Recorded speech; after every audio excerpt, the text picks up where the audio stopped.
네, 안녕하십니까. 이재필입니다. 자, 지금 주식시장이 오늘 아침에 끝난, 미국 시장 같은 경우는 조금 혼조권이었죠. 다우는 조금 올라오고, 나스닥은 조금 떨어지고, 그런 모습이었는데요.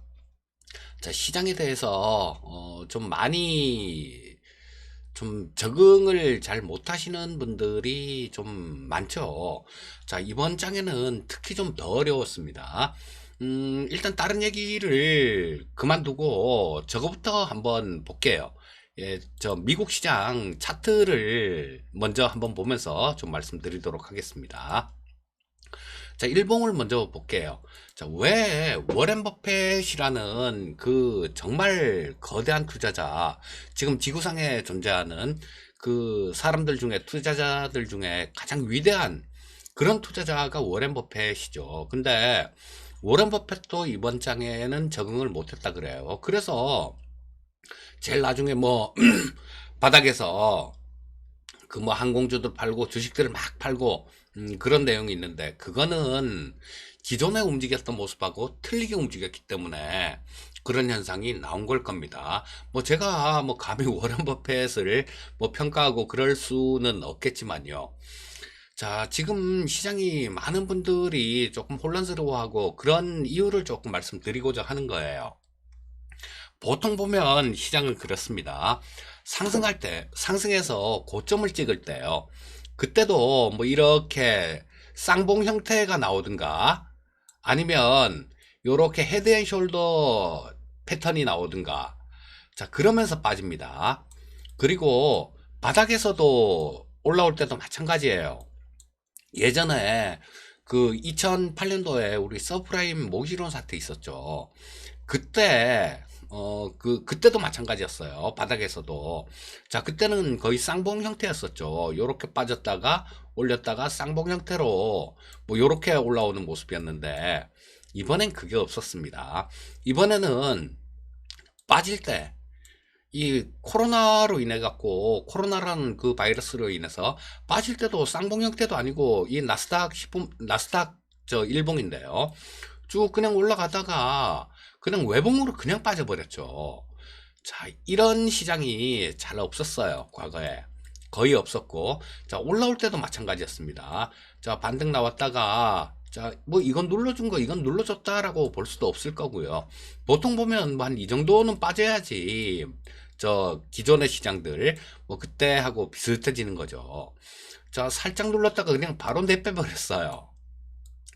자, 그랬기 때문에 이런 것들이 잘 글로벌 정말 유명한 투자자들도 이 적응이 안 된 이유가 이런 걸 겁니다. 그런데 그 그 배경에는 어떤 게 있었냐면요. 그쵸? 예전에 같은 경우는 한번 충격이 있고 난 다음에 이 정책을 집행하는 과정이 시간이 상당히 좀 많이 걸렸어요. 즉, 자, 이런 모습이 나왔다가 야, 이거 큰일 났네. 죄송합니다. 막 그러다가 저 시간이 한참 지나고 난 다음에 좀 반등이 나오고, 시간이 한참 지나고 난 다음에 이렇게 이 국면에서 부양책이라든가 이런 것들이 나왔어요. 자, 그런데 지금은 이런 게 생략이 되고, 자, 여기서 빠졌다가 나오는 과정, 반등 나오는 과정, 여기서 바로 그냥 빠지는 과정에서 뭐 대책도 나오고 막 그래 버렸죠. 그래서 쌍바닥을 이렇게 찍을 그럴 만한 시간적 여유가 없었어요.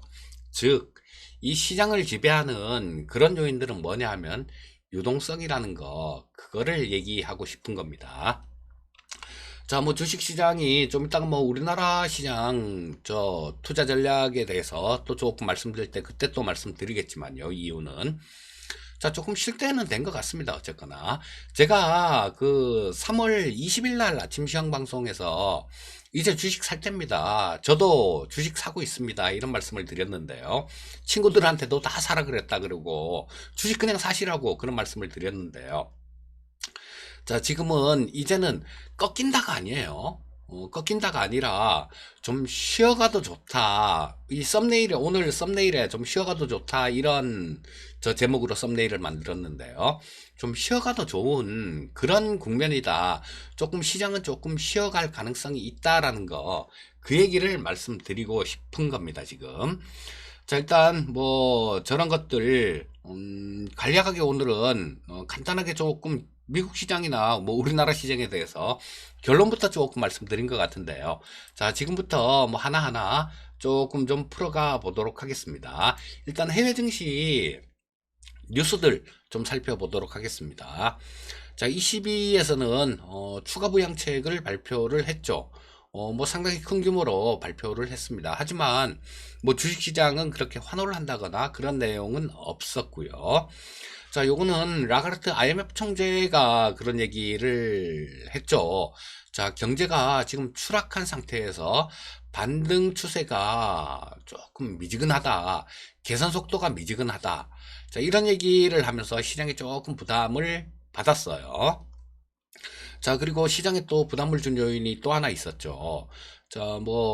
미국의 질병통제예방센터 소장, 이 소신적인 얘기를 하는 그런 사람으로 좀 유명하죠. 자, 근데, 이 사람이 코로나 확진자가 지속적으로 증가되고 있다. 뭐, 우려감이 지속되고 있다. 이런 얘기를 했어요. 자, 그리고 트럼프는 역시 트럼프는 트럼프예요. 뭐 카멜레온도 아니고 진짜 변신의 천재인 것 같습니다. 어제까지만 하더라도 뭐 군대를 투입을 하네 뭐 그러면서 방방 떴었죠. 근데 이 국방장관이 좀 반발을 했어요. 뭐 그도 그럴 게 우리나라 광주 때하고 비슷한 거 아닙니까? 군을 투입한다라는 거는 뭐 1992년도에 LA 폭동 때 흑인 폭동 때 그때 저 군을 투입한 사례가 있긴 하지만요.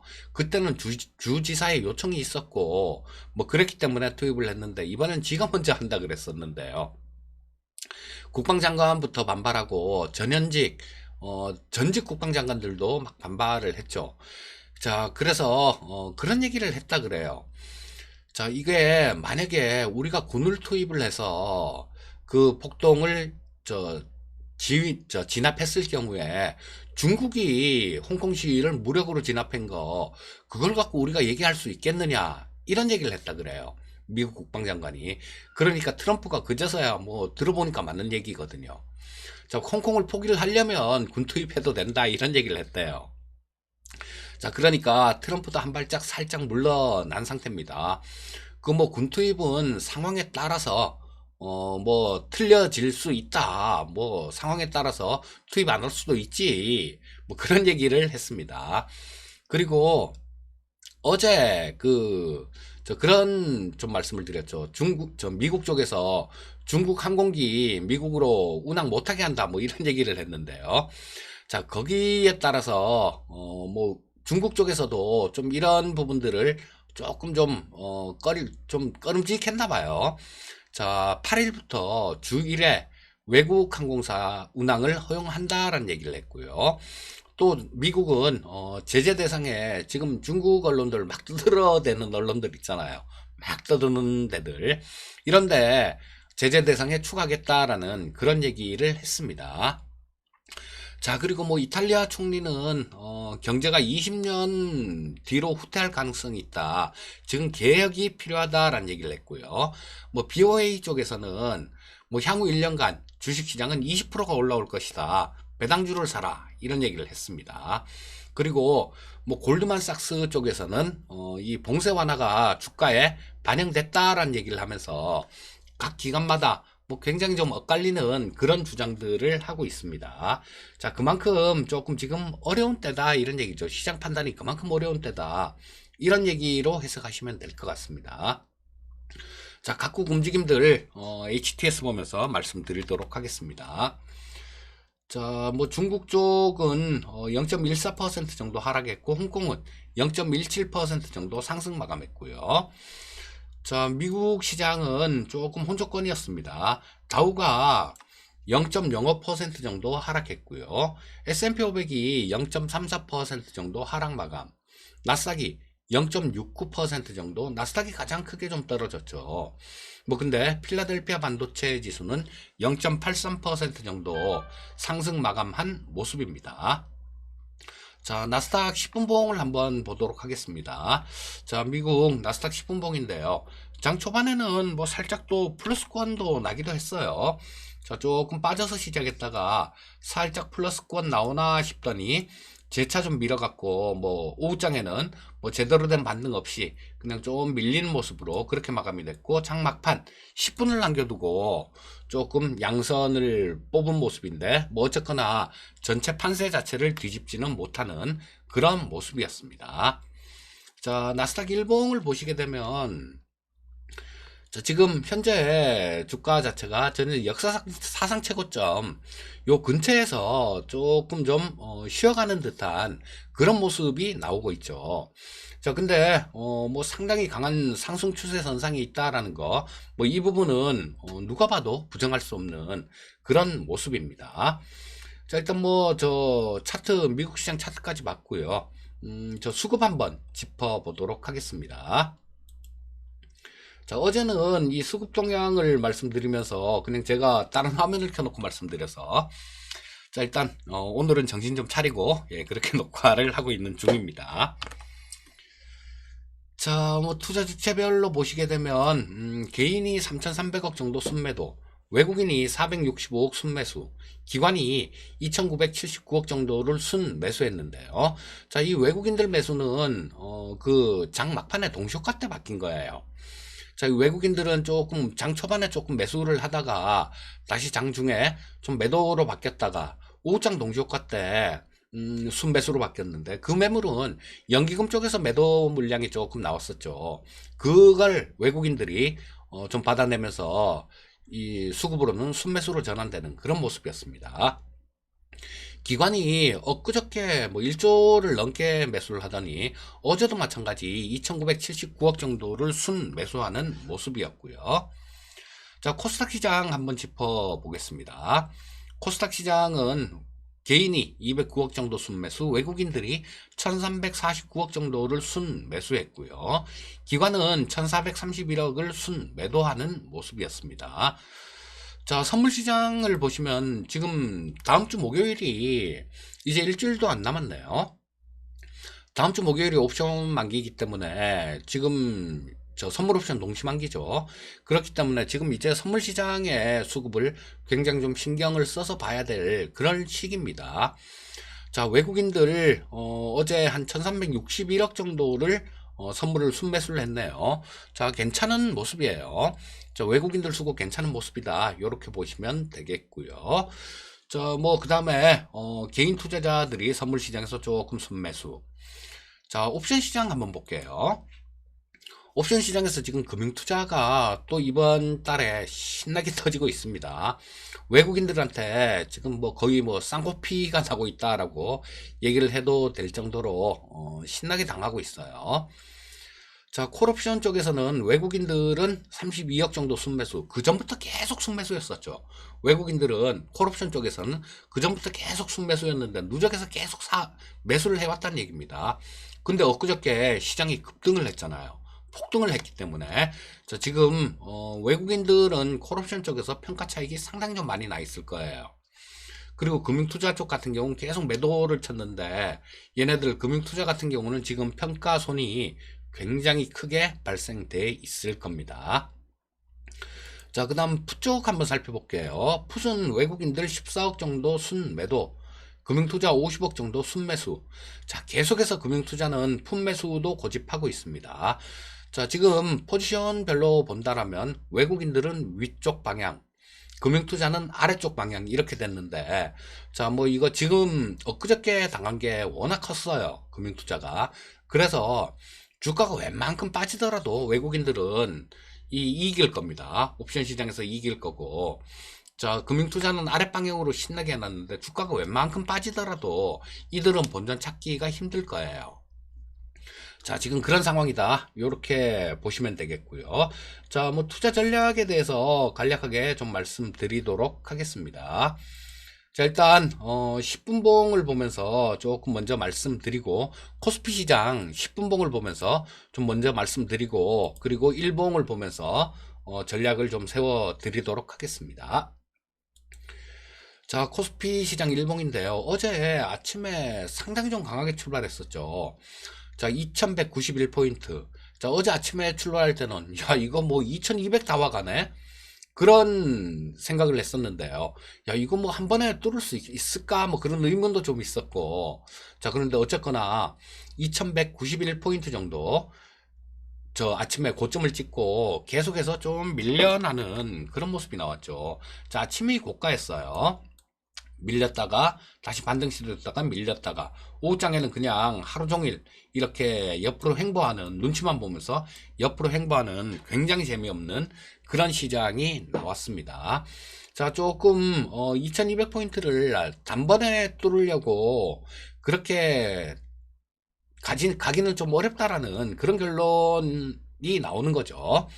자, 근데 이 시장이 그럼 여기서 꺾일 것이냐, 일봉 보면서 말씀드릴게요. 제가 오늘은 이 일봉에 대해서 조금 좀 말씀을 드리려고 앞부분을 조금 빨리 진행을 했습니다.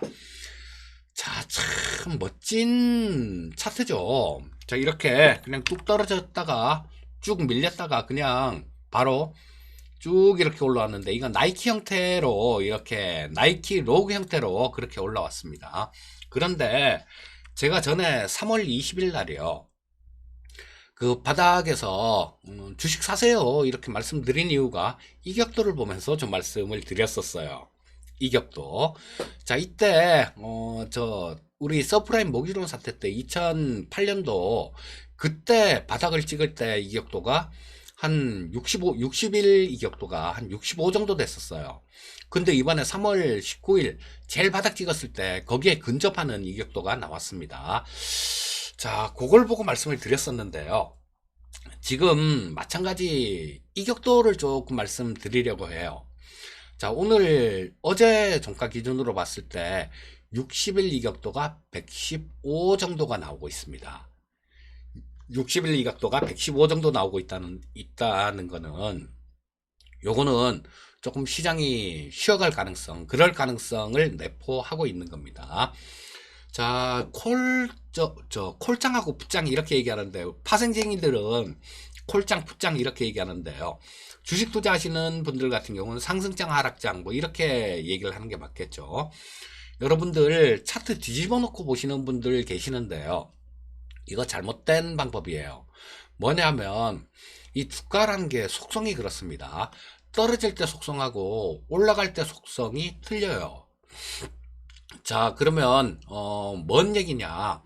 떨어질 때는 이 사람은 공포감 때문에 그냥 일단 그 공포감에서 벗어나고자 하는 그런 생각을 하게 되면 그냥 없어요. 그냥 뒤도 안 돌아보고 나중에 투매 국면에서는 뭐 이게 밸류가 어떠니 있다는 생각도 하지 않고 그냥 던져요.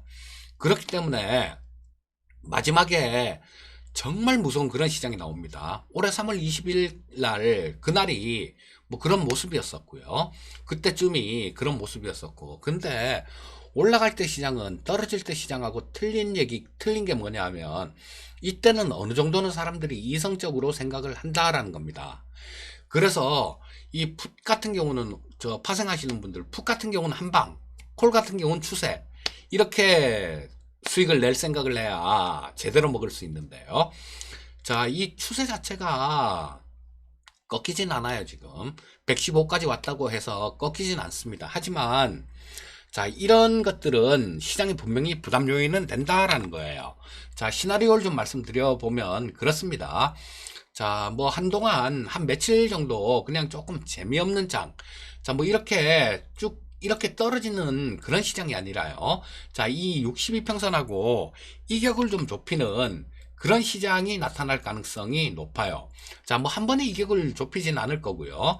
여기서 뭐 이런 모습이 나오다가 뭐 이렇게 또 상승 시도도 했다가 뭐 이런 모습이 나오면서 62평선 자체는 이렇게 돌아 나오는 그런 모습이 될 가능성이 높습니다. 자, 그렇다면 지금 우리는 어떻게 하는 게 좋을까요? 지금까지는 그냥 주식을 좀 어느 정도 추격 매수를 해도 되는 그런 국면이었어요. 하지만 이제는 안 된다라는 얘기입니다. 이제는 그런 매매는 손실로 이어질 가능성이 많고요. 시장은 조금 좀 급격한 하락 조정이 아니라 왔다 갔다 하면서, 그런데 더 이상 위쪽으로 그렇게 단기간에 그렇게 강하게 치고 가지는 못하는 그런 모습들. 자, 그리고 뭐 오늘하고 뭐 다음 주 초반 정도 그쯤에 또 조정이 있다라면 다음 주 중후반 뭐 만기 때 근처 정도, 뭐 그때 정도에는 또 조금 반등 나올 가능성, 요런 가능성도 존재하는 거죠. 자, 그래서 시장의 흐름을 조금 오늘은 말씀드렸으니까 이 부분 참고하셔서 오늘도 성공 투자하시기 바라겠습니다. 자, 저는 다음 주 월요일 날 뵙도록 하겠습니다. 감사합니다.